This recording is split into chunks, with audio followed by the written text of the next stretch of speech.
Je m'appelle Laurent Comolbert, je suis négociateur de crise, ancien négociateur du RAID et on va décrypter ensemble des situations de négociation de la Casa de Papel. C'est pas vrai. C'est vrai? C'est pas vrai. Si, si. Non. Sérieux? Bonsoir. Je suis Raquel Murillo, l'inspectrice en charge des négociations. À qui ai-je l'honneur? À l'homme en charge du braquage. Comment se portent vos collègues blessés?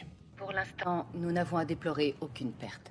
Alors c'est intéressant sur cet extrait parce que d'abord on a la prise de contact qui est le moment important. On va créer la relation entre le négociateur, en l'occurrence la négociatrice et le preneur d'otage. Le preneur d'otage va être très posé et va demander des nouvelles des blessés. La réponse de la négociatrice, on n'a pas de perte à déplorer. On évite d'utiliser des termes négatifs. On dit plutôt tout le monde est sain et sauf, voilà, il n'y a pas de problème. On essaie de positiver la situation. Là sur cet extrait, on s'aperçoit que le preneur d'otage modifie sa voix. Et c'est toujours bien. C'est bien quand les preneurs d'otage essaient de protéger leur identité. Ça veut dire qu'ils ont des projets après. Mais pour que j'aie moi aussi confiance, il faut que vous me donniez quelque chose. Acceptez de libérer les lycéens, ils sont mineurs. Tout se déroulera mieux ainsi. Mais inspectrice, vous ne m'avez toujours pas dit ce que vous portiez. Eh bien, j'ai un tailleur gris.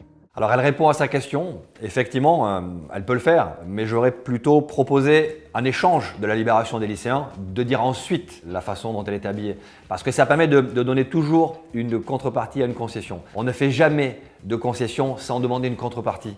Il faut rester ferme sur le fond pour donner le contrôle de la forme à l'autre. Sur la prise d'otage de Fresnes en 2001, par exemple, un des preneurs d'otages me dit voilà, j'ai 2 enfants, et toi, est-ce que tu as des enfants? Il se trouve qu'en 2001, j'ai 2 enfants, un peu comme lui, et donc je lui dis oui, parce que tu sais, pour moi, mes enfants, c'est très important. Et pour toi? Et là, il me répond mes enfants, c'est tout ce qui compte pour moi, c'est ce qui me raccroche à la vie. Il est accroché à la vie. Donc, le risque de passage à l'acte suicidaire est moins important.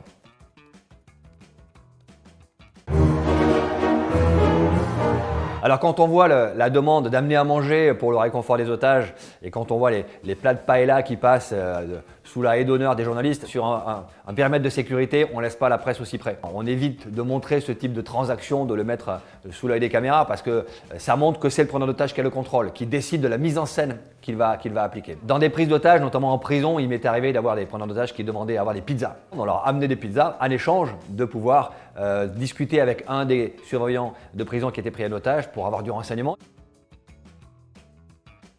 Avez-vous déjà simulé un orgasme?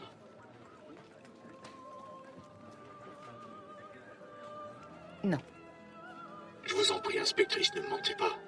Là, il va mettre le point du mensonge sur la table. C'est vrai que dans une négociation de crise, on évite de mentir. Si on se fait prendre, ça casse la crédibilité. La confiance se gagne par goutte, elle se perd par litre. Quand on est en train de négocier, on doit créer cette confiance, même avec un preneur d'otage, même avec un criminel. C'est la confiance qui est un des éléments fondateurs de la solution pacifique, de la résolution pacifique. Il m'est arrivé parfois de me faire passer pour un médecin parce que le preneur d'otage ne voulait pas parler à la police, mais voulait parler au médecin. Donc j'ai mis une blouse blanche et j'ai menti sur ma qualité, j'étais pas médecin. Parce que c'était la seule façon d'obtenir une réduction pacifique. Et à la fin de cette situation, j'ai expliqué au forcené que je n'étais pas médecin et que je lui avais menti parce que je voulais que ça se passe bien.